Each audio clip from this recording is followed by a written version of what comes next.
In honor of recent discovery of the 52-foot-long papyrus of the Book of the Dead found in Saqqara, Egypt, I would like to explain why this process of mummification was so important to the ancient Egyptian community.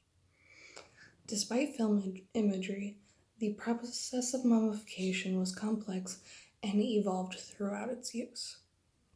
As an anthropology student at University of Fairbanks, I am uniquely qualified to explain the basic concepts behind this. I'd like to first explain why and when mummification happened. Second, I would like to explain how we test for materials and what often prevents this. And thirdly, I would like to explain the general processes used throughout the time period mummification happened intentionally in ancient Egypt. The most important thing to remember is mummification ensured that the body was in the most original state possible after death, and it aided in one's journey from death to the afterlife, which one would use the Book of the Dead, here is my English translation, in order to navigate many of the battles and challenges one would face before having one's heart weighed by Anubis.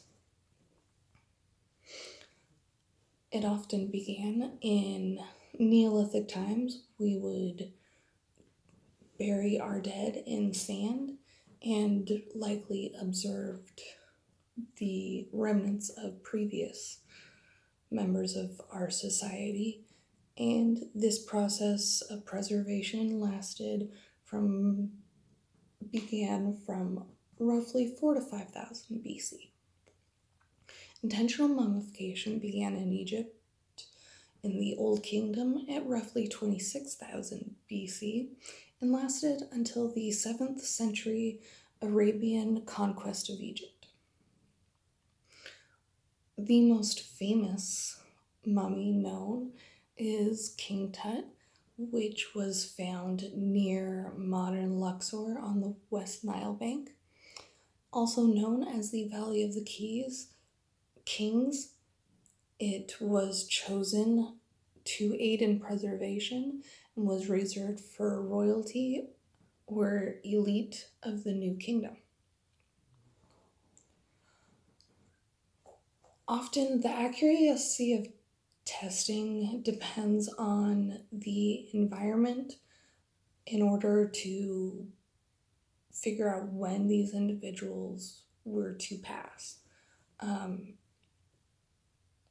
Further hindered by robbers and looters, modern looters were often after jewelry and other grave goods in order to sell to tourists, while ancient looters were actually after wood to repurpose for other artifacts.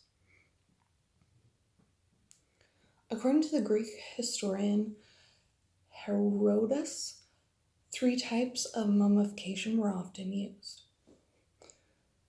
The first, most expensive, being reserved for royals and elite members of society, nobles.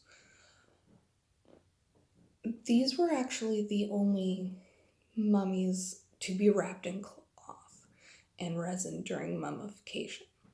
Their organs were often removed and placed in jars, with later dates having the lids of the jars representing the 4 sons of Horus, a god in their religion. After removal of the organs, they were treated with natron and spices before being packed and wrapped with the linen before burial. All 3 processes would leave the heart intact in order to allow Anubis to weigh before entry into the afterlife. The second most expensive process of mummification For the middle class, one would be injected with oil of coniferous trees into the intestines and plugged, while and then treated with natron before the oil being drained before burial. Lastly, the cheapest form of mummification, the intestines were often removed before being treated with natron and buried as is. This explains why, when the ancient Egyptians buried their dead,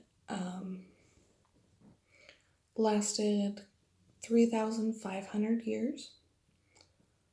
Testing's available, but it's often hindered, but pieces are often left untestable by looters, and it's heavily regulated by local authorities. Processes used there were multiple and extremely complex, with different beeswaxes and resins and saps used throughout history, always changing according to the local beliefs at the time. Also based on costs and materials available.